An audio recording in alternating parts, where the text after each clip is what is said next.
I suspect that would be like somebody like But as a Jayapataka disciple of Swami. Or, Prabhupada, he was a wonderful disciple of Prabhupada. You know, he wasn't a big power grabber. He wasn't a pervert. He wasn't anything bad. Very Why nice. did they kill him? that sounds like Oh, Jayapataka's work. well, well, hardly.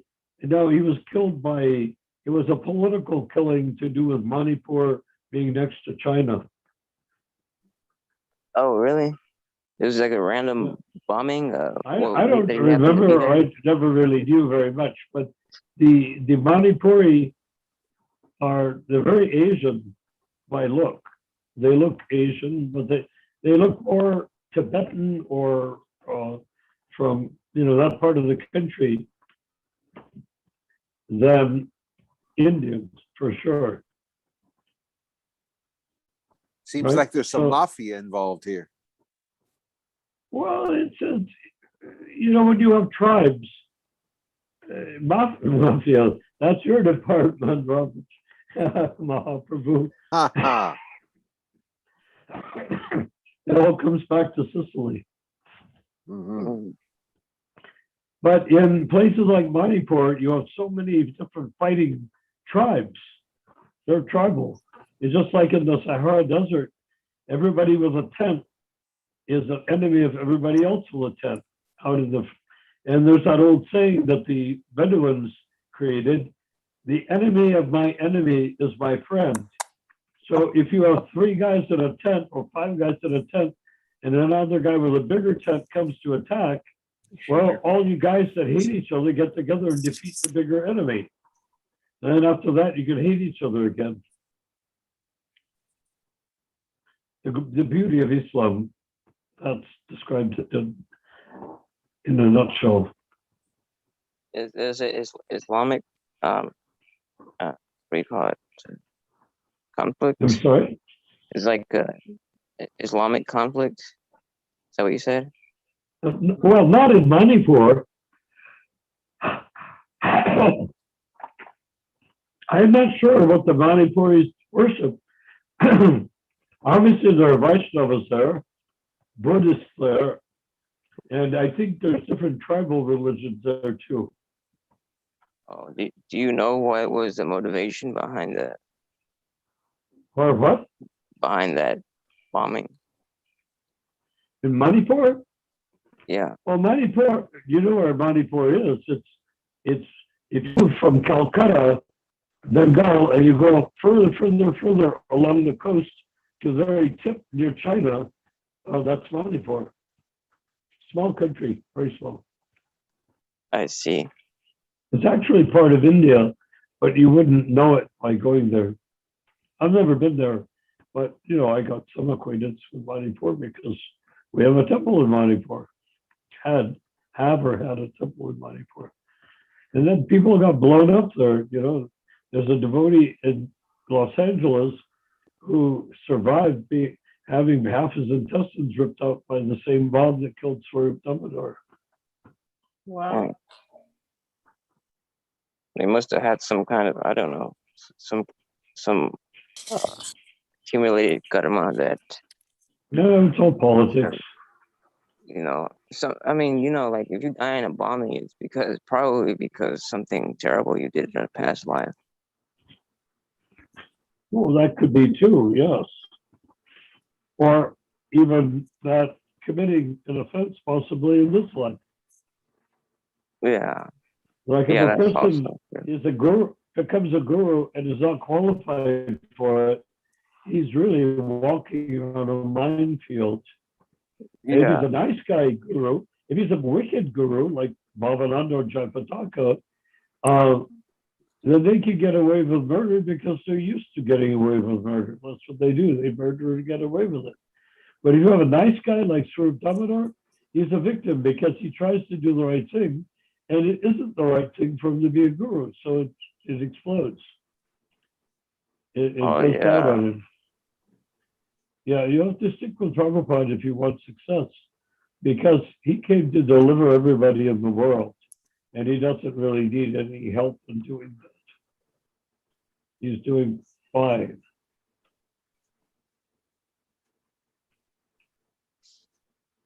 Too bad Bhavananda doesn't get blown up. Well, the bad guys don't get blown up. I'm really surprised that he's It's still the alive. good guys that get with all suckered into being gurus to get blown up. Chaitanya didn't want to be a guru. He got murdered. Rameshwar didn't want to be a guru. He got kicked out and lived a horrible, very isolated life. You know, the good guys are the ones that don't do well in guru business. Bad people do great because they're protected by Goddess Kali. They're protected by the forces of darkness. Why wouldn't a guru that is trying to impede, destroy, or duplicate Prabhupada's movement, why wouldn't that person be protected by the forces of darkness? Yeah, what was I gonna say? So we have to be very careful what we do, Oh. unless we're evil. If we're evil, we can do as we please. That's right. Like Jayapataka and them, they practice like black magic. I've heard accounts where somebody just had so much calamity coming. Was it Nityananda Das? The guy who does that video on the poisoning Prabhupada. Anyhow, the Sharp Sword Truth on You can YouTube. imagine. He all was those having so much people- calamities going on, and then because he Yeah. said that he had slowed up on his chanting, and then as soon as he like picked up his chanting, The all of that poisonous- went away. yeah. Like it went away because he found out that they were like making these black sacrifice, black yagyas. Tantra. It's called Tantra. Yeah.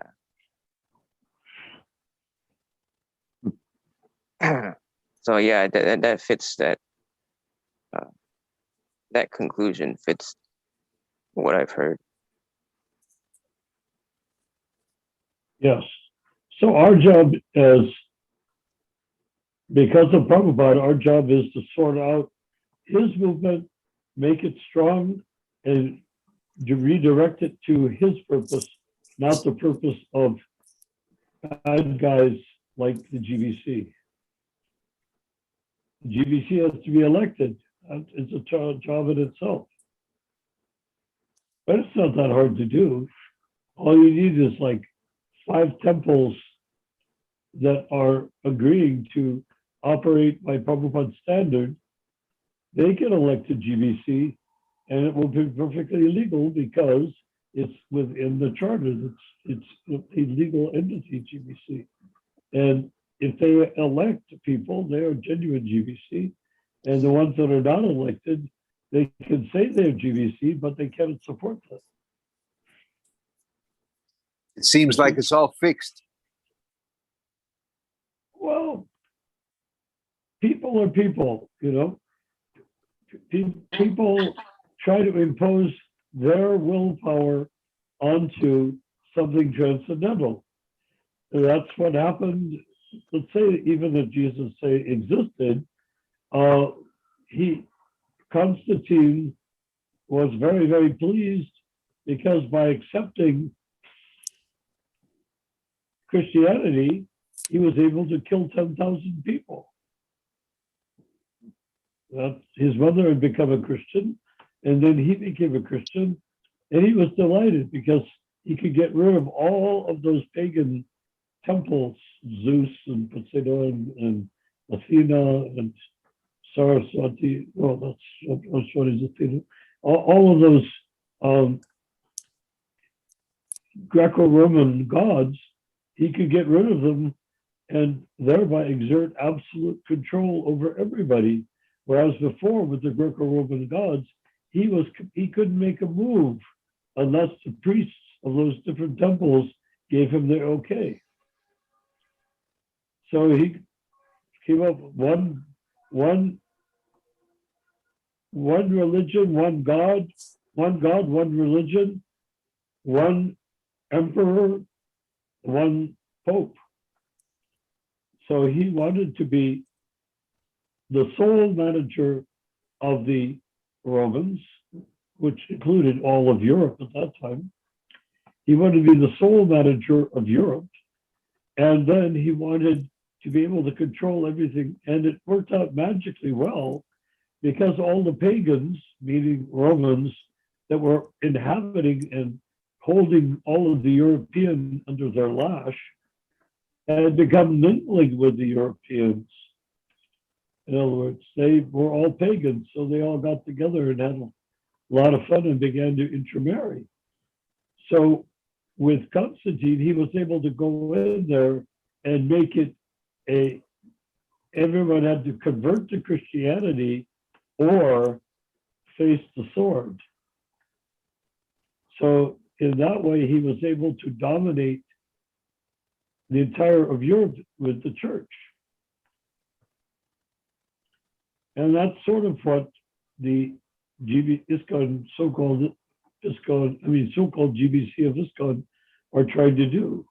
They're trying to dominate the world with the church that they've created by having non-elected GBCs.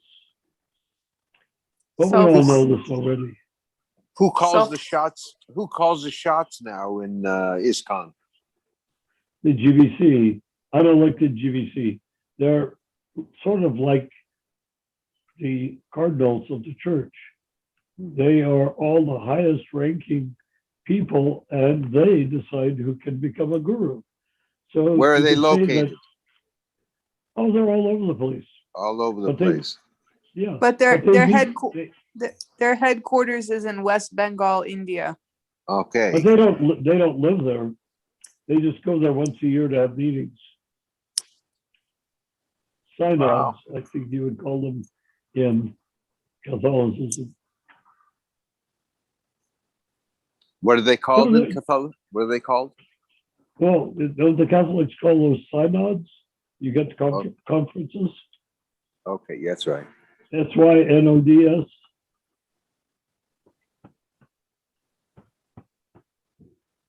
Got it. That's right. Yeah. So they're really modeling themselves after the Catholic Church because they see the Catholic Church was very effective. However, what they're missing is that the Catholic Church has run out of territory. You may have tons of Catholics that follow Rome, but Rome no longer controls the kingdoms or the countries that have all the Catholics in it. So they can get money, they can get believers, they can get priests, they can get members, but they cannot control anything really the way they used to do. And because of that, they don't have any political power, really. No direct political power. Before, they owned the armies, they owned the kings, they owned everything. The church did. You think that will happen with ISKCON as well? No, that's why they're making a mistake. They should stick with Prabhupada's idea of a lowerarchy, not a hierarchy. Prabhupada wanted everything to be taken care of on the local temple basis, and therefore the GBC was there to coordinate the local temples so that they would be of a common purpose. But the GBC had no authority over them, and in fact, all the GBC members would be temple presidents on a 3-year stint of co-managing, helping the different temples coordinate to create a stronger ISKCON movement. Then after 3 years, they go back to their temple again. So they never lose their temple role. If one wants to start a temple, does he or she have to go through the GBC? Absolutely. Can't do it independently. No. We're going to try to create some concept by which we can. It almost seems impossible to start a new temple then. A new ISKCON temple.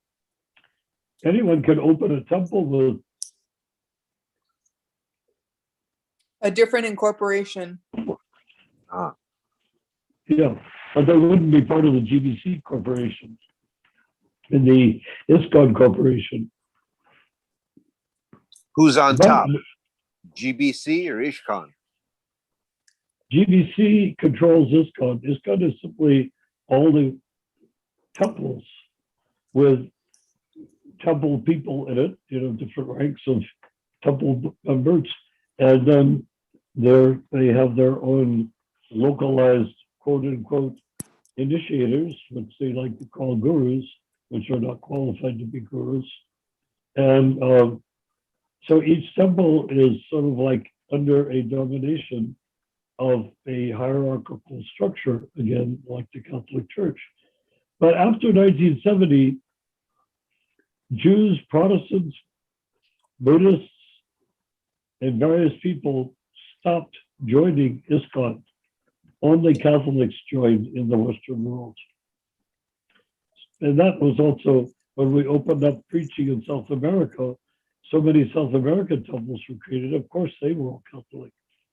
But even in America, in the Northern America, all the people that joined were Catholics, because ISKCON began to look more and more like a kinder, gentler Catholic Church. So it's a bit chaotic. In reality, it's chaotic. Otherwise, it's just sluggishly moving right along. If you go to a temple, there'll be prasadam, there'll be kirtan, there'll be deity worship, there'll be classes, reading from Prabhupada's books. So in all events, everything's going along well. The only problem is that people don't have a forward vision, nor do they have a global vision. So when something like the pandemic comes along, all the temple members suddenly become atheists overnight. At least they do it here in Los Angeles. And now the whole temple is being supported by the Indians. So, why would that be? Because the Indians need temples and they accept Prabhupada's authority.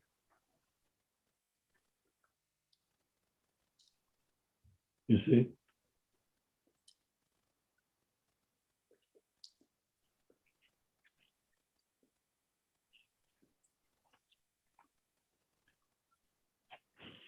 The Indian people like to come to the temples because they're very well run. And there's no internal politics to keep them at each other's throats. There's just one politic, and that is the ISKCON politic. So they come. I think they like the standard of deity worship, but I think more than anything else, they like the fact that it's not Hindu. Because Hindu is very detrimental to spiritual life. So, because detrimental, yeah, because they're all caught up in their cultural Hinduism, not transcendental Vaishnavism. So they'd rather be led by us than go to Hindu temples of their own. Although they go there too, How do the Buddhists fit into all of this? Buddhists, depends which Buddhists we're talking about. Are you talking the Tibetan? Yes, sir.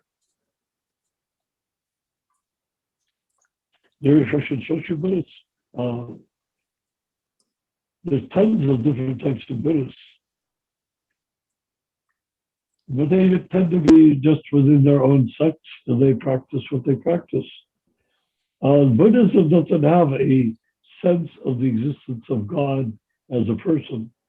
So it's very easy for them to worship because they just follow the different rituals to reach a sense of enlightenment, which gradually comes or doesn't come as a result of meditation.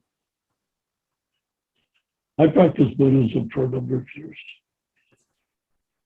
It was nice, but it was not transcendental or transformational.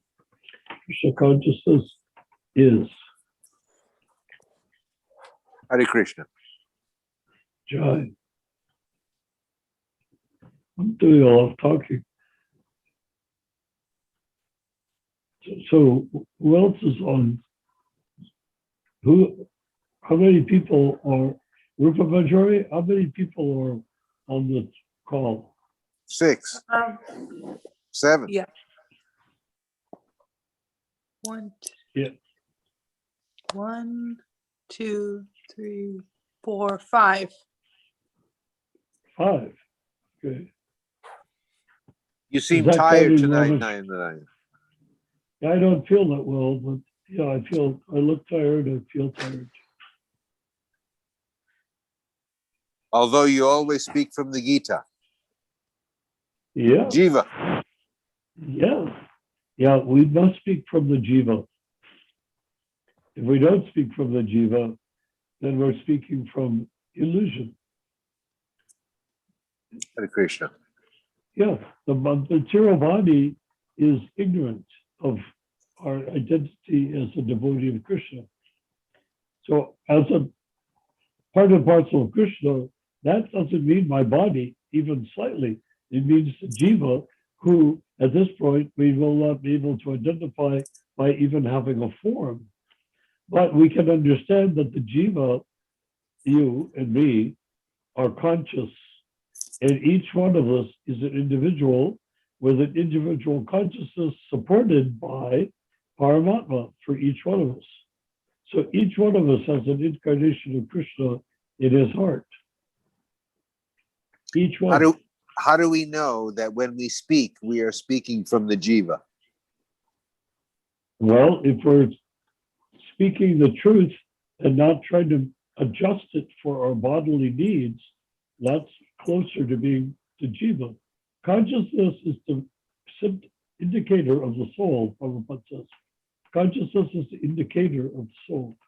So we're conscious. As long as we speak within our consciousness without objectifying things, my car, my wife, my children, my coat, my shoes, my shoelaces, all of those things have nothing to do with me. They are all paraphernalia that pertains to the material body. So if we don't talk about those things, and we do talk about Krishna, focused on that without any scheme in the back of our mind to do something to put ourselves in a better karmic position or something as a result of speaking Krishna consciousness, then that is kata. That is getting close to and is the beginning of the refinement of speaking from Krishna, platform of Krishna, of myself. When I say speaking from the platform of Krishna, I mean me as part and parcel of Krishna. We don't ever speak for Krishna. Krishna is Krishna, but we're part and parcel. Therefore, if we become closer and closer to enlightenment, we'll be speaking more and more from our individual, unique part and parcel nature, which is not the same as anybody else.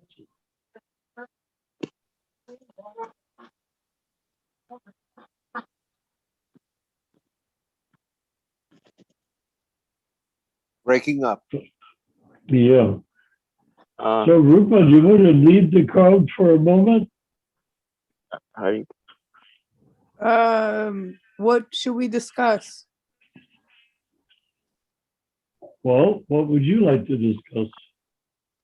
Well, I found Andrew Ananda's statement on the WhatsApp group to be interesting and well written. What would that do you be? want to read it out loud and we can discuss it? How about Andrew? Why don't you read it? okay. I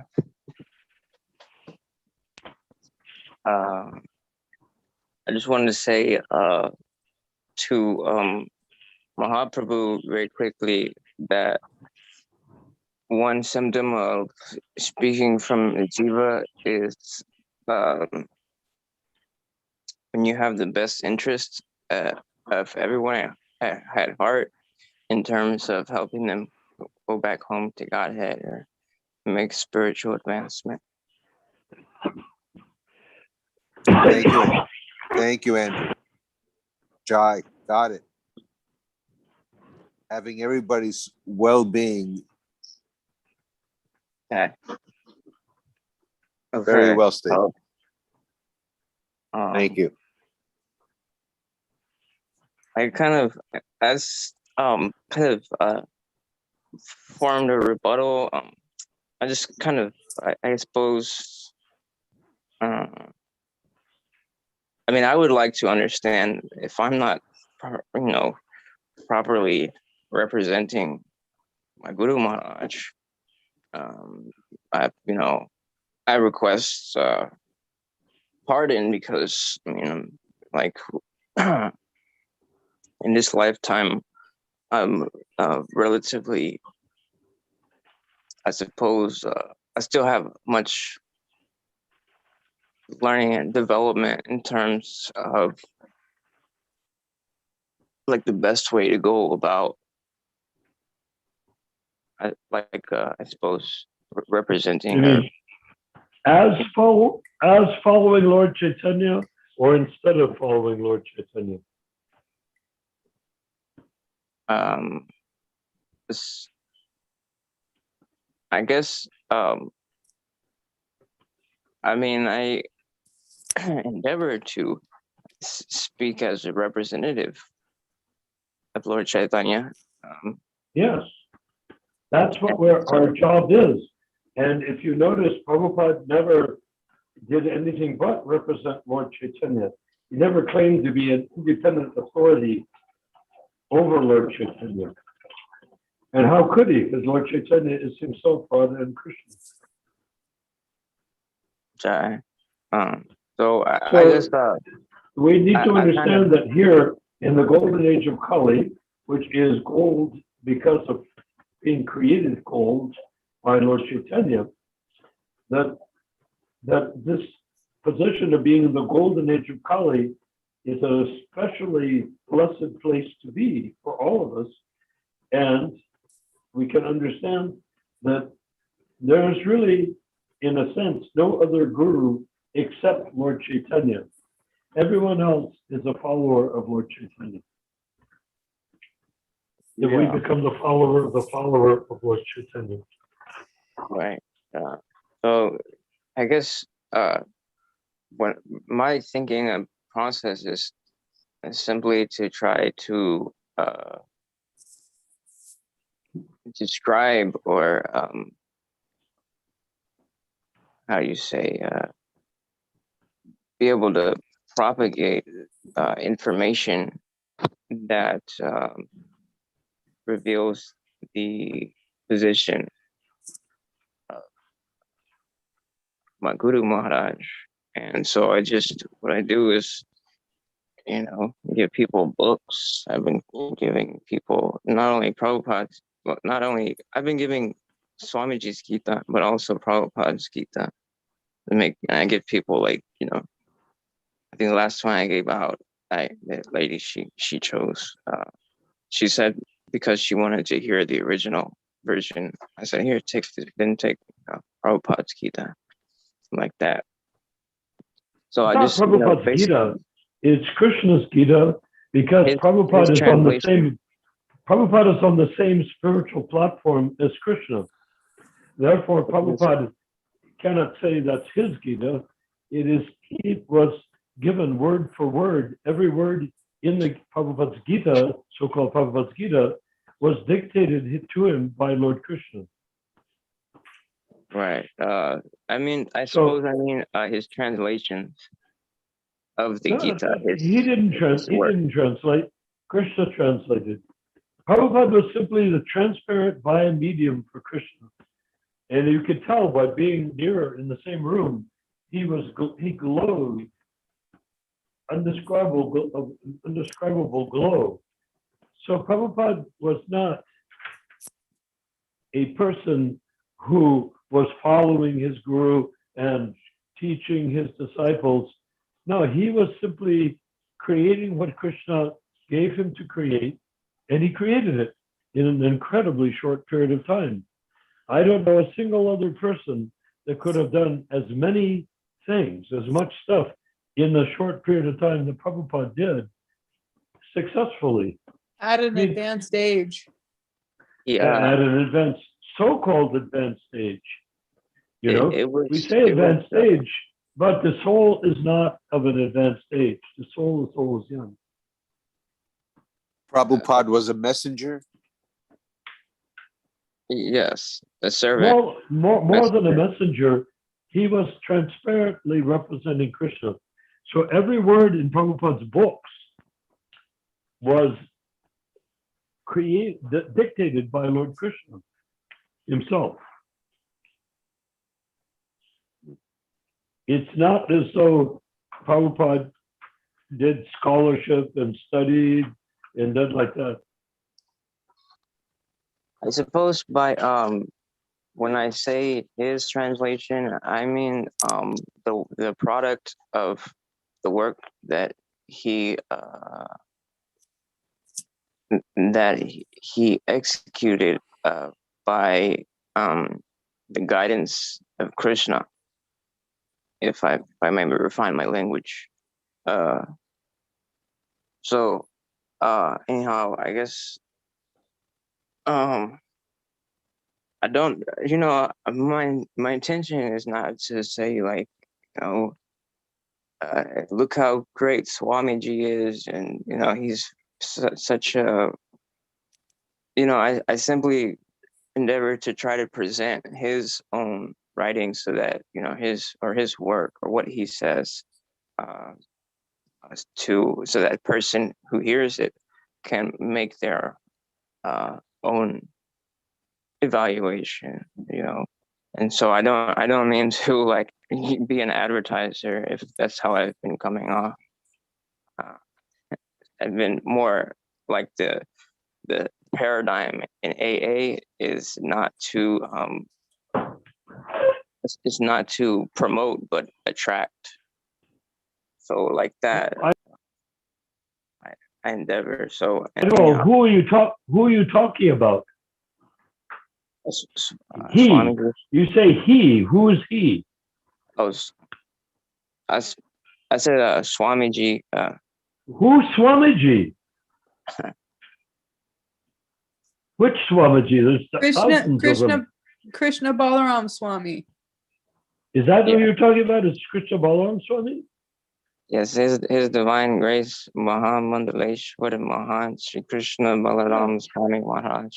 Yeah. But the whole question is, before we get there, we haven't gotten to Krishna Balaram Swami yet because we don't know anything about him yet. But because we have only had 2 conversations and willing to give him the benefit of the doubt here and there. But at the same time, I mean, he obviously, if he's a devotee of Krishna, he obviously is not trying to make a different Gita than Prabhupada's. He would have to make it as an homage to Prabhupada's, considering that if he really accepted Prabhupada as his guru, then he has to accept that Prabhupada is infallible. Therefore, Prabhupada's books are infallible. If he can't accept Prabhupada's books are infallible, then he's barking up the wrong tree. I mean, then that would be bad. But let's just say he's not bad. Let's say that he is considering Prabhupada's books to be infallible. I don't believe that he wrote the books okay. I don't believe that Krishna Balaram Swamiji has written these books as competition, simply to represent what he has been given by Krishna. Why did he? You meant he wrote them as an homage to Srila Prabhupada? Well, everything he's doing is an homage to Prabhupada. He says so in his writing, right? Yes, he built the temple made from red sandstone there by the Vedic standards. And so that was Prabhupada's wish for the temple in Vrindavan, but they built the temple, ISKCON temple there No, I'm from talking about books right now. industrial Are material. we But trying to I say just that say Krishna that to Balaram Swami's books were written as a tribute to Prabhupada's books? I believe they complement from my experience. It's simply like Are you there's sure he didn't the write them information because he thought that Prabhupada's disciples had changed them before they were published the first time? well, some of Prabhupada's works were changed before When? his Bhagavatam, because I've heard him say in conversation, I read conversation where they're reading from the Bhagavatam and he's like, wait, stop. I didn't write that. Change that back to where it was. Like Right, but what changed it back to where it was when? what he had originally said. Not said, printed. Prabhupada printed all the books the way he wanted them. Then later on, when they did reprints, they threw in their own modifications without authority. Those are the things he said not to change back again. But as long as we have the first edition, we have Prabhupada's perfect scripture without any need to add or subtract whatsoever in the future by anyone. Okay. If we can't understand that. I'm trying now, to when I figure talked out. with Krishna Balaram Swami, he seemed to think that Prabhupada's original writing was tampered with by editors, which is not true. I was present at the time, and that's why Krishna Balaram Swami wanted to pay $300 each for tapes, original tapes of Srila Prabhupada's books, because they're so convinced that the books are not what Prabhupada wrote. But Prabhupada did write the books, and they were typed out by expert typists from tapes of Prabhupada speaking. They were edited by a PhD in English literature, Hayagriva, but the conclusions were not changed. So you're telling me they made multiple editions of the Bhagavatam? Like, this is like some of the later cantos, but they made several editions before he disappeared? Oh, many.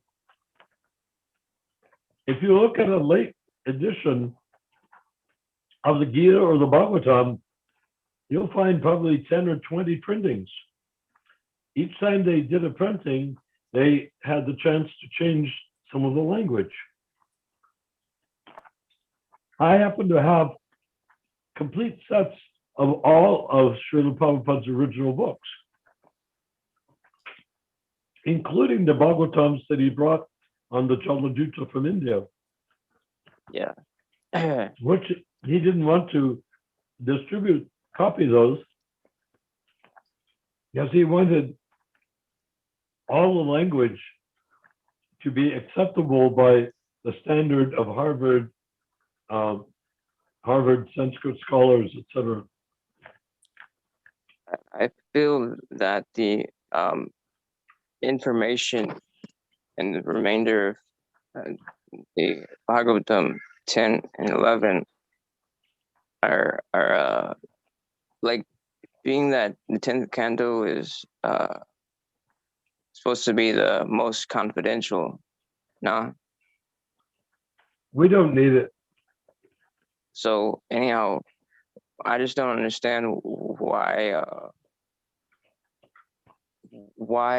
the Bhagavatam, which is the sun, it's Krishna, the sun risen in the dark age of Kali. No, Prabhupada was poisoned when he was translating the 10th canto. He didn't get to finish that 10th or 11th or 12th canto. He didn't get to translate it. Right. So what I'm saying is that I appreciate the fact that like I can appreciate very much that Krishna Balaram Swamiji has endeavored to complete the Bhagavatam by providing Canto 10 and 11 incomplete, and its completion in 15 volumes. They're pretty, it's pretty comprehensive. Well, I haven't still read need his, to I haven't read his work. And I haven't read those cantos because they were, the work that was done by Sri Dayananda Swami. Right, I don't accept Sri Dayananda Swami. I definitely would not read those. Like, I wouldn't bother reading them because they're written and translated by, mostly by fallen conditions. So, other than the excerpts that Right. Prabhupada has But given in there's his no other reason books. to believe that Prabhupada left the job incomplete.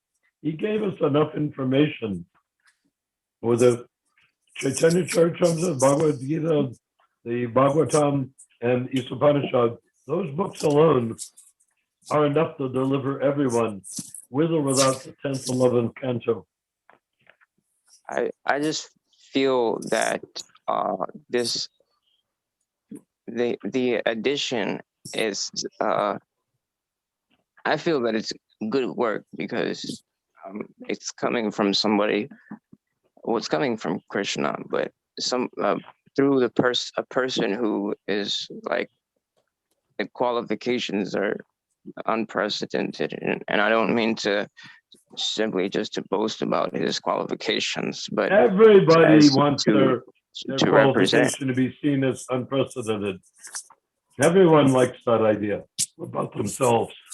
But to tell you the honest truth, Everybody wants to be. Everybody wants to go back home to Godhead. Everybody wants to but be in the we love don't of need Vrindavan, but it we do doesn't mean that not they're need the qualified. 10th, 11th, and 12th canto to go back to Godhead.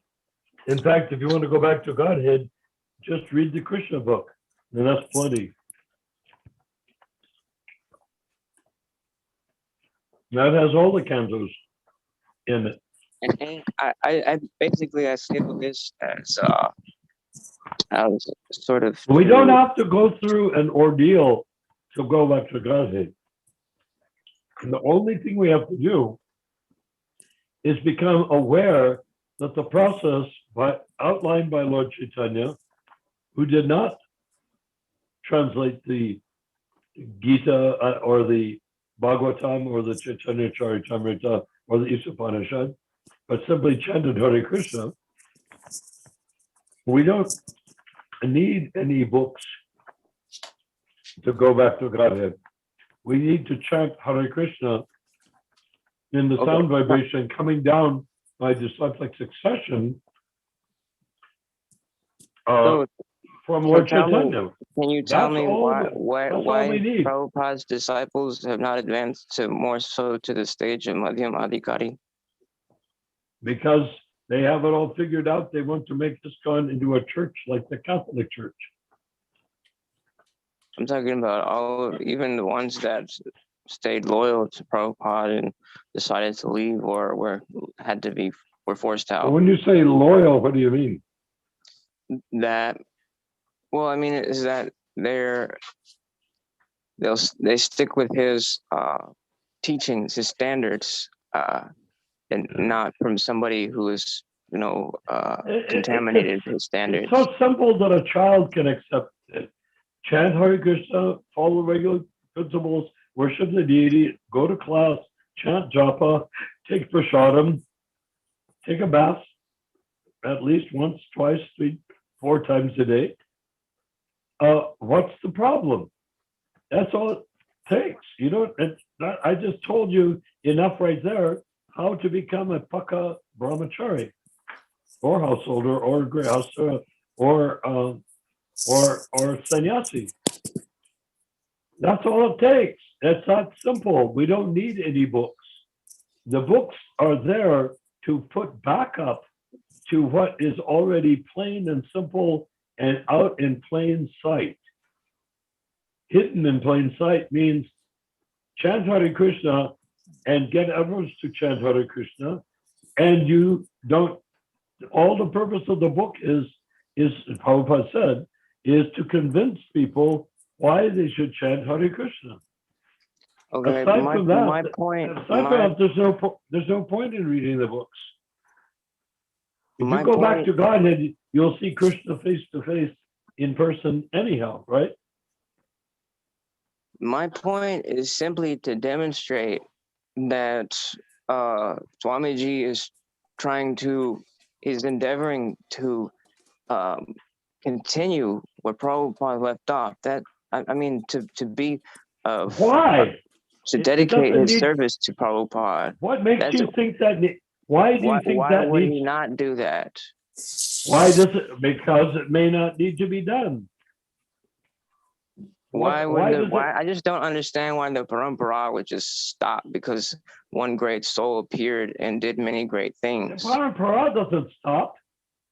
What stops is the need to keep on printing more and more books, Parampara publish more and more books. means that there will Prabhupada's always book. If you appear publish all of somebody, Prabhupada's books and regardless if distribute them decades go by. unchanged, first edition books, you don't really need anything more because the next step is, what do I do after I read all of these books?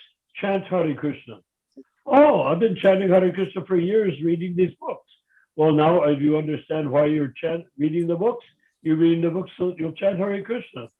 So the main thing is, if I'm looking for someone to become a actual follower or representative of Srila Prabhupada, continuing his mission, I want to see how many huge Sankirtan parties has he organized, how many temples has he opened following the standards that Prabhupada established. How many has he done? I mean, Prabhupada, between 1966 and 77, almost 78, Prabhupada had an enormous number of temples, 5,000 devotees, and published millions and millions of books. So if somebody wants to do something, they should open thousands and thousands of temples to read the books the Prabhupada printed millions and millions of. You don't have to redo all of Prabhupada's books to have a new temple. Just continue. I don't. There's only one. There's only one book that has it's the Gita that is really like an actual what do you call it? A separate translation. It's a what do you call it? I guess for lack of a better word, A duplicate. reinterpretation? It's not that he's reinterpreting his Prabhupada's works. It's that he's simply providing the information that he's learned and that he's been blessed with. That's Why it. does he need? Why does the world need him to do that? Well, basically, you would have to read it to understand that. I am simply not as qualified to Look, provide there are that answer. literally Gita's written by thousands of different authors out there. Why do we need another one after Prabhupada wrote a book called the Bhagavad Gita as it is? Well, I'm not gonna. I just don't want to keep answering that same question because I've answered it so many times, and I But only you say have not, I you only have say not all given this us an to answer. give. What's I the only say all. answer? I only say all of this to as an introduction to me reading my what I'm about to read here.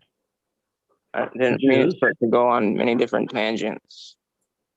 okay, read what you're going to read there. In response to what you said about what you say.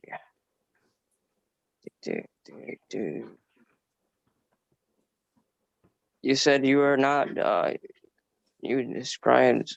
Let's see. Huh?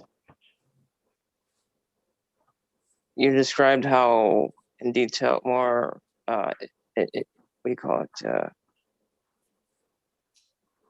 elaborated on the point that Srila Prabhupada is the direct transcendental by a medium to Sri Krishna. Yes. Then you If he is not a transparent by medium to Krishna, in other words, if Krishna is not the author speaking through Prabhupada's mouth, then he is not authentic.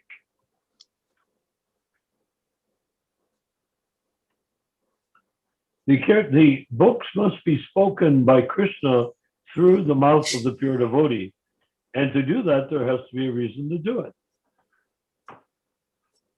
So you said that you are not doing Krishna Balaram Swami any favor, quote unquote. Like you said this, you are not doing Krishna Balaram Swami any favor, quote unquote, by portraying him as a mere quote unquote opportunist, cashing in on Srila Prabhupada's name and fame. I said that he was an opportunist.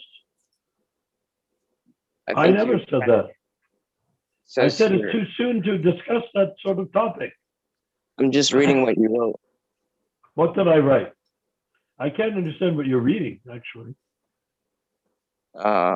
In the WhatsApp group, you said, you are not doing Krishna Balaram Swami any quote unquote favor by portraying him as a mere quote unquote opportunist, cashing in on Srila Prabhupada's name and fame. I think that there is much more to Krishna Balaram Swami than you are trying to quote unquote sell. And I'm determined to find out what that is. So my response, I guess, just kind of seemed a bit incredulous. I said, now you want to find out where before you called him a Vrajavasi, a rascal, probably on live broadcast. Your understanding. Who did I call a rascal? Krishna Balaram Swami. I never said he was a rascal. Well, according to Matthew, you did. Well, in what context? I'm not sure. In the meeting, he told me. I would never call him a rascal. I asked. I don't know him. I don't know him at all. I asked why he had left the League of 10K group, and he told me that this was his account, that you had said that, and that you had by understanding that when a saintly person is offended, that one should immediately leave that associations, or else lose all progress that they've made on the devotional path. Something I'm paraphrasing like that. So, okay. Rupa, can you understand what he's saying?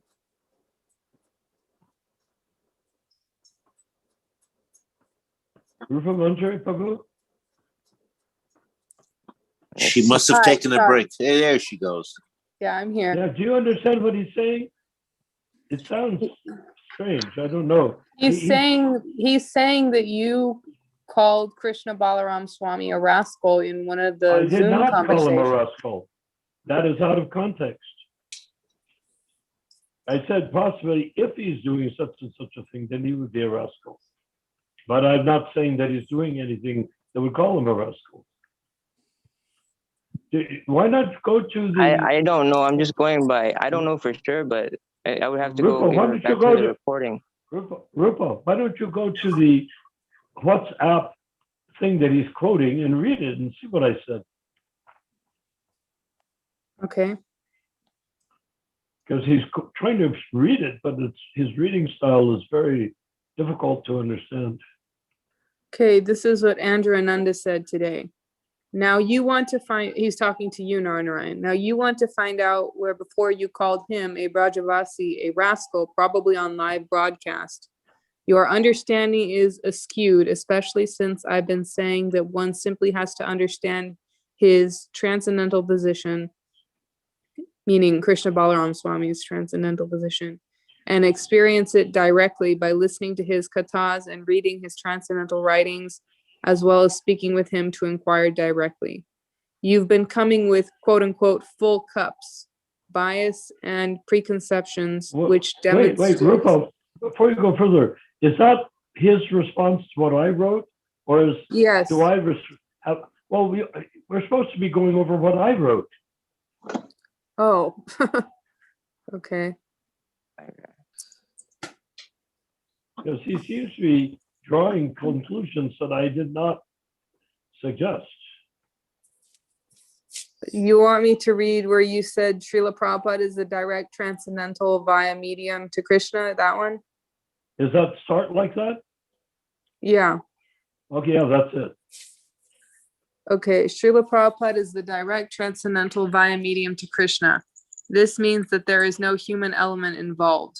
With or without the Gita, Srila Prabhupada's words are the equivalent of Lord Krishna speaking himself. There is no mortal factor involved. No one who has not been sent from Krishna Loka by Lord Krishna can comment on the Gita. Srila Prabhupada will shortly, in the next 100 years, be recognized as being a much greater avatar than Jesus. The actual identities of the acharyas who have appeared in the direct Gaudiya Vaishnava Sampradaya coming down from Lord Chaitanya to Srila Prabhupada have not been more than superficially understood by those lacking the spiritual qualifications to actually surrender to these great residents of Krishna Loka who descend from Krishna Loka disguised as sadhus and therefore underestimated by the human race. That is only trying to dabble in the notion of personal salvation with no comprehension of the actual origin as well as the purpose of their specific advent. Of these actual acharyas whose purpose on earth is to do more than to merely try to fulfill their genetic lineage. You are not doing Krishna Balaram Swami any favor by portraying him as a mere opportunist cashing in on Srila Prabhupada's name and fame. I think that there is much more to Krishna Balaram Swami than you are trying to sell, and I am determined to find out what it is. That's very different than what you're responding to. Is that what you wrote, Nayanarayan? It is. I don't find a flaw in it. Maybe there is, but it would have to be pointed out to me. So what I would appreciate is that Andrew Ananda go through what I wrote phrase by phrase and respond to it phrase by phrase, instead of saying that I've called Krishna Balaram a rascal or something. That cannot be construed from what I wrote. Cannot be construed. So why not, Andrew Ananda, why not go back, read the first sentence that I wrote and either accept it or refute it, and go to the next one, either accept it or refute it. That would be a little bit more to the point. Is that okay with you? I was If you just can refute responding it, to the point then that I you will portrayed me like, apologize an to you. advertiser. I was simply responding to the point that you accused me of being an advertiser. No, I don't want simply anything. I'd like you to respond point by point to what I wrote. Because you didn't like it, I want to hear what you didn't like, point by point, not just from opinion. That's the point that I didn't care for. Well, go back and read it. Read my, it's only like a short paragraph. Can you read what I wrote and respond to each point? Say, I accept or I don't accept at the end of each sentence. Is that all right with you?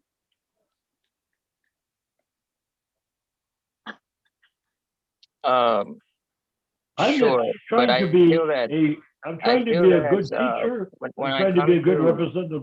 What? I feel that when I come to, you know, what? When I come to, I suppose, describe or you call it. Okay. What I guess, for lack of a better word, to contend with what you guys say. You obviously didn't understand what I wrote. Let him finish. Did not understand what I wrote. So let him finish, Nayanarayan. Let him finish. I want him to read. I don't want to hear him finish. I want him to go back, read the first sentence, agree or disagree. Second sentence. It's not Agree or always what disagree. you want, not a not iron. Then he shouldn't talk. My point is that whenever I come to these assemblies, it's you want me to fall into your paradigm. You want me to follow what you request, but you guys don't follow. You guys don't choose not to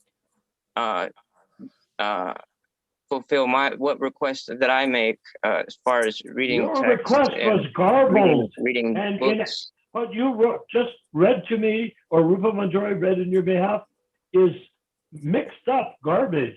There's nothing in it that responds to what I wrote. So I'd like you to speak. This is on live. This is being recorded live.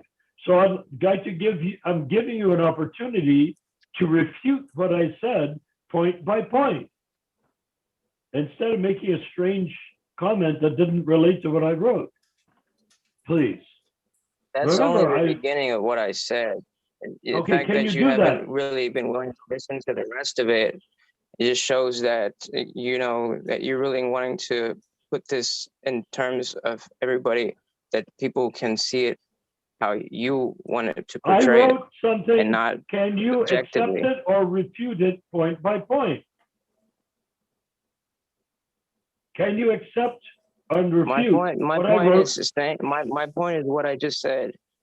But What is it you if say? you want, I will go Did ahead you go to and college? refute it point by point. Did you ever go into a debate team? You don't know how to talk with another person who has a different point of view than you have? Be nice, Narayan. What? He lied? Be nice. Be nice. Your position is very, I'm not. I'm being I don't know, I just feel that it doesn't come from the heart. It's very, I assure you that it comes you from seem the to find heart. a lot of fault. There's no fault In to my be found. experience, it comes from finding fault. You do that with a lot of Okay. people.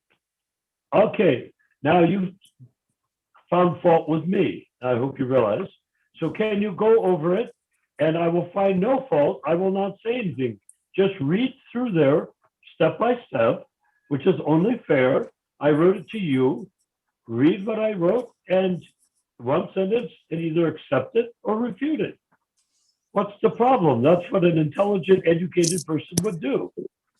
My point was that just to make that point, and then I was trying to say, but I will go ahead and respond point by point, just to appease what your request. Why not do it to appease if yourself? you allow me to finish it, rather than, if you allow people to finish, they can come to complete thoughts. Because my strategy, a lot of times, I make a lot of small points, and then I embroil them all up to a larger point.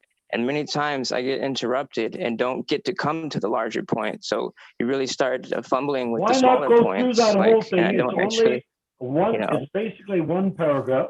Go sure, through the whole thing. I just wanted to make that point. Fine, I accept that. But when a person says something and you respond in a way that doesn't have anything to do with what they wrote, it's fair for me to ask you to read it and respond to it right now. Go ahead. I'm not trying to trick you. I'm not trying to trap you. I'm trying to give you a chance to express yourself against what I wrote, or to respond to what I wrote, to support your view. I'm here trying to help you support your view by responding to and finding the flaw in what I wrote. Instead, you insult me, which is certainly fine and dandy if that's what you like doing. I don't want to respond to that. If you don't know, how have I then insulted you? ask somebody else. How have I insulted you? Yeah, I haven't heard an insult. On Yeah. my end, I haven't heard the insult. Who's talking? Mahaprabhu, there's no insult. Okay, no. If you haven't understood that he was denigrating my character, saying that I was doing things wrong, and that you didn't hear any of that, okay? I'm denigrating your character. Okay, yeah, you're denigrating my character? How's that? Okay, explain it to Mahaprabhu that you're denigrating my character. We can go on to square two. How did I denigrate your character? I don't want to talk about my character. I want to talk about what I wrote that you disagreed with. I want I want to, if you read what I wrote and respond to it, I will probably end up agreeing with you. You don't get that part? So have Rupa Manjari read it, and Andrew Dev will respond to what she reads. How about that? Okay, that's fine with me. Can you do that, Rupa? Sure, I'm reading Andrew's statement. No, No, mine. you're reading Nayanarayan's, and I Andrew's already got. read it. I already read No, it. but one Andrew didn't get a sentence at a chance. time. Uh-huh. You read it excuse me. Read it one sentence at a time, and Andrew will respond to it, yay or nay. Yes, I agree. No, I don't agree. One sentence at a time. Sounds fair. Is that It is okay with fair. you, Andrew? Sure, yes. Okay. Srila Prabhupada is a direct transcendental via medium to Krishna. I Jai. agree. This means that there is no human element involved. Jai. Jai. With or without the Who- Gita, Who's saying that? Is that Mahaprabhu or Andrew? Both of both us. of them. No, only Andrew, please. Oh, okay. With or without the Gita, Srila Prabhupada's words are the equivalent of Lord Krishna speaking himself. Jai, because he's on the platform of Uttama Adhikari. There is no mortal factor involved. Jai. No one who has not been sent from Krishna Loka by Krishna can comment on the Gita. Jai. Srila Prabhupada will shortly in the next 100 years be recognized as being a much greater avatar than Jesus. I suppose that remains to be seen, but I'm not too sure about that one. I can see how it would be true, given that Jesus wasn't as popular during his time and later became famous by propagation. Intelligent response. Thank you. The actual identities of the acharyas who have appeared in the direct Gaudiya Vaishnava Sampradaya coming down from Lord Chaitanya to Srila Prabhupada have not been more than superficially understood by those lacking the spiritual qualifications to actually surrender to these great residents of Krishna Loka who descend from Krishna Loka disguised as sadhus and therefore underestimated by the human race that is only trying to dabble in the notion of personal salvation with no comprehension of the actual origin as well as the purpose of their specific advent. That's a tough one.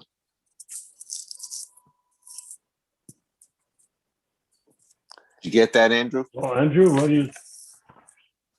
Yes or no, Andrew?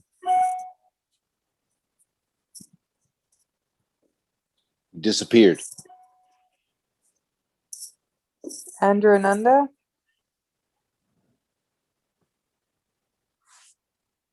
He'll be back. It says he left. Oh, Rupa, he left the site. Yeah, it says just now he left. He left for real. Yeah, for real. That's amazing. He couldn't answer he couldn't agree. He couldn't find anything to disagree with so far. He might have had a computer blip. Glitch. Glitch, yeah. Is there any way to contact him? He'll be back. Give him a few minutes. I think so. Okay, so that was a pretty long sentence. Is You need a, Matthew there? I think it's just the three of us. Maybe Ramachandra.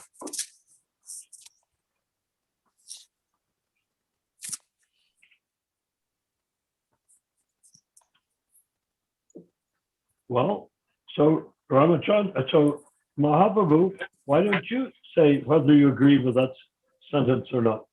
Now let's go through it with you. I've been agreeing with everything that you've written, Nayanarayan. I'm just saddened by the. You can't do it because I wrote it. You've got to do it if it's right, in your opinion, by your own intelligence. Remember, each jiva is separate from other jiva, so you don't have to agree with anything I say. I'm just sad. I'm just So- saddened that sometimes we don't see eye to eye or jiva to jiva, and it sort of Well, that's disturbs what me. Istagosthi is for, to express the truth as you see it and to be met by the truth as someone else sees it. Mhm. But it's not meant that I talk and then everybody says, oh, he talks so badly and I don't like the way he talks. And then I write about him and his character. That's not the point of Istagosthi. The point of Istagosthi is to resolve issues that are transcendental issues that biblical scholars have not yet even gotten close to solving. Biblical scholars have not gotten. We get to solve it at this beginning point of a person far greater than any Eusebius's or Josephus's or anything like that in Christianity. And the complete conundrum of Judaic scholars, where they're just mostly just talking about how they walked through the desert and what they ate, I mean, that's not philosophy, so we're dealing with real philosophy here, so it's worth taking it. So what, so do you remember what, or Rupa, do you want to read that sentence again and have Mahaprabhu answer it? Because remember, we're on recording. It sounds ridiculous to not be able to finish what we started. I'll read it, but the meeting should be coming to an end in about 8 minutes. Sounds 8 right. minutes? Okay, well, let's finish this and have the meeting come to an end. One more quick Sure. read. The actual identities of the acharyas who have appeared in the direct Gaudiya Vaishnav Sampradaya coming down from Lord Chaitanya to Srila Prabhupada have not been more than superficially understood by those lacking the spiritual qualifications to actually surrender to these great residents of Krishna Loka, who descend from Krishna Loka disguised as sadhus and therefore underestimated by the human race that is only trying to dabble in the notion of personal salvation with no comprehension of the actual origin as well as the purpose of their specific advent. I wholeheartedly agree with that statement. Did you understand it? Yes. I had a hard time understanding it, but if you understood, that's great. Yeah, you're talking about how the great souls incarnate to enlighten humanity and how they're more often than not misunderstood and disrespected. And That's you know, right. That's right. Makes when sense. people don't So- understand, okay, good. I'm glad you understand. So now the next sentence. Of these, it's a sentence fragment. Of these actual acharyas whose purpose on earth is to do more than to merely try to fulfill their genetic lineage. You are not doing KB Swami any favor by portraying him as a mere opportunist, cashing in on Srila Prabhupada's name and fame. I think that there is much more to Krishna Balaram Swami than you are trying to sell, and I am determined to find out what it is. Makes sense. The thing is, Narayan, Matthew and Andrew Ananda are fully sold out to Krishna Balaram Swami. Yes. Well, that's their choice. I'm going not to quite tell sure them who that is. That's their choice. What can I say? He's a self-proclaimed guru who was a disciple of Srila Prabhupada. Okay.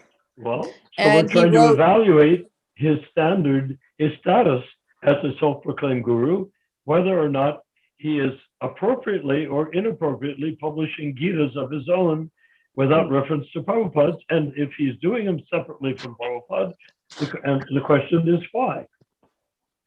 Yeah. How do you feel about that, Rupa? Well, I think it's a cheap shot that he wrote and published his own Bhagavad Gita, as if Prabhupada's Gita was somehow not sufficient. Right, right. And what's his name again? So, Krishna Balaram Krishna Swami. Balaram Swami. Balaram Swami. Krishna Balaram Swami. Yeah. You still alive? Yeah. Oh, very much so, yeah. Narayan He- talked to him on the phone. Got it. Twice. With Ramachandra. So, see, if I could, you see, I wrote this to provoke an intelligent response, not a exit from the what's that, the Sometimes you're session. sometimes you're misunderstood, Narayan. Well, that's what I'm pointing out. That these acharyas were also misunderstood. Right. The thing is, to be misunderstood means you have to have a different understanding which you want to impose on the speaker, rather than listening to the speaker, understanding him, and then counteracting his flaws, or participating or augment what he said. If I say something that is wrong, do you think I want to go down in history as having said something wrong? I want to be corrected. But the correction can't just be, oh, you're so nasty, I don't like talking to you. And I think that you're too rude, and I think that you should let me talk my way. That's not a response to a logical or reasonable question. And I may not be very reasonable or logical myself, but at the same time, we have to approach the Shastra openly, try to understand it from the view that Srila Prabhupada gave us to understand it from. We're not trying to hire a babysitter or a maid for our house called a guru. We're not trying to employ a guru to serve me by saving me. That's not the point. The point is, there's Lord Chaitanya's mission as going forward. I've made the distinction, and I would like someone to disagree if they think they can, that if you hear the Hare Krishna mantra when Prabhupada's chanting, there's no difference between Prabhupada's chanting on a record or in person and Lord Chaitanya chanting. It's the same transcendental sound vibration coming from Krishna Loka, particularly since Lord Chaitanya is Radha and Krishna coming from Krishna Loka. So whatever they chant has got to be Krishna Loka sound vibration. That should be obvious. We don't need any other guru outside of the Sampradaya to produce that effect by chanting. You, Mahaprabhu, can chant to someone, and the core of it, I'm not saying you're chanting absolutely perfectly, because you have to be a pure devotee to chant absolutely perfectly, which I'm not, you're not, none of us are in this session right now, not yet at least, and maybe not for a very long time. But what we need to say about it is that the sound vibration that you give Mahaprabhu and you say Hare Krishna, it's coming from Lord Chaitanya. Hare Krishna. So now when Krishna Balaram is writing a Gita, we have to understand why. It's not a stupid question, it's a vital question. It's a question that Srila Prabhupada would ask himself. What? We need to wrap it up. Good night, Rupa. Let's give it 5 Always more a pleasure minutes. to hear your voice. Let's give it 5 more minutes and finalize this, because we haven't gotten anywhere really. They ducked out. So what we need to conclude is that somebody writes another Gita, we have already established that Prabhupada is transparent by media for Krishna. Let's remember, this is being listened to by others from Krishna Loka. He's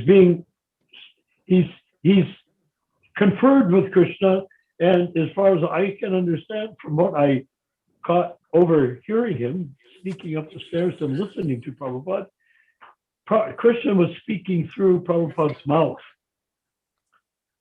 into the tape. So you say that's Prabhupada. Okay, say it's Prabhupada. But who is Prabhupada? He is speaking Krishna for Krishna through his mouth, with Krishna's voice through his mouth.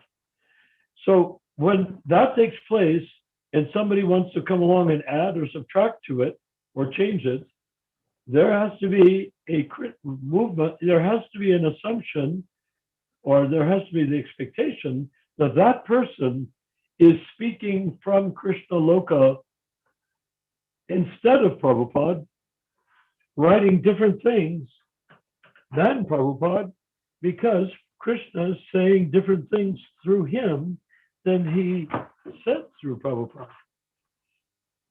And that is a very big item, considering that Prabhupada said that his books will be the law books for the next 10,000 years.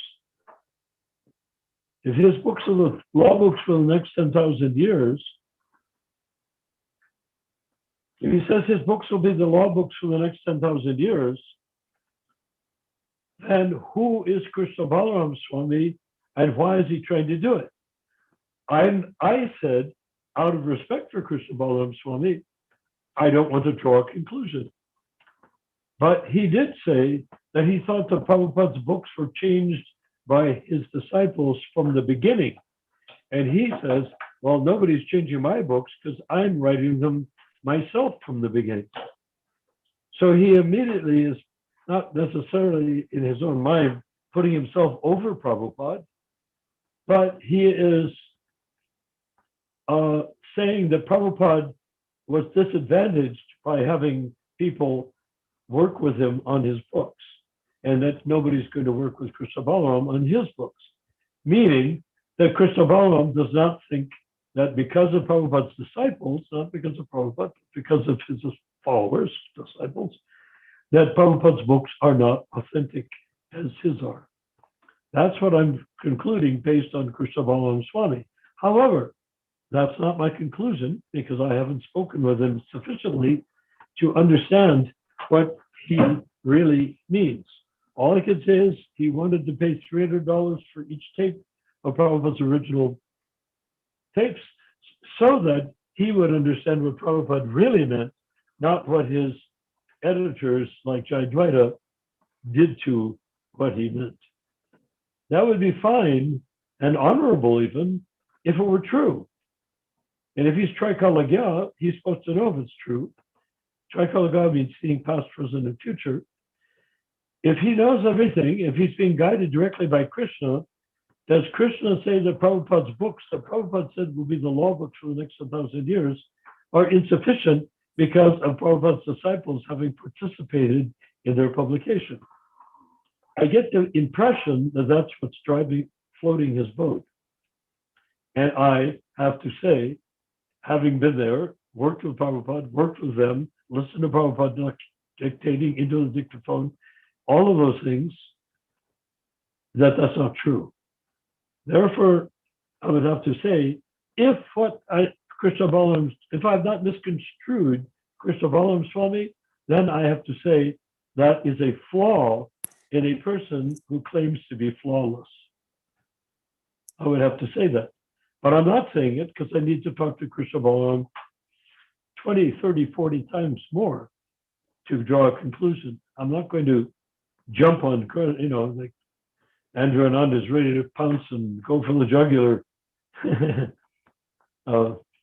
over this word or that word. That's not my style.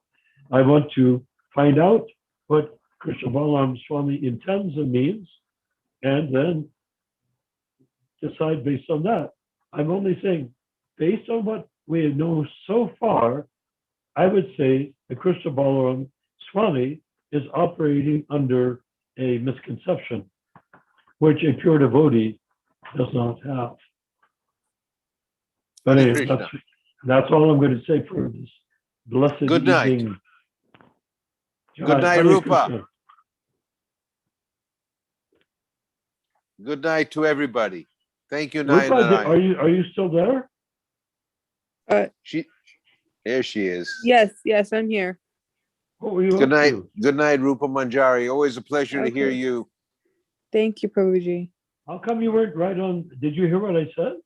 Yes, I was muted. Sorry. Oh, got it. You muted yourself. I muted myself. Yeah. How Haribol. unusual. I've never met a woman before that muted themselves. Mute others? Yes. But mute themselves? Ha! Fat chance. Okay, good night, you guys. Good night. When Haribol. donkeys fly, women will mute themselves when pigs sing. When donkeys fly. John, Anyhow. Haribol.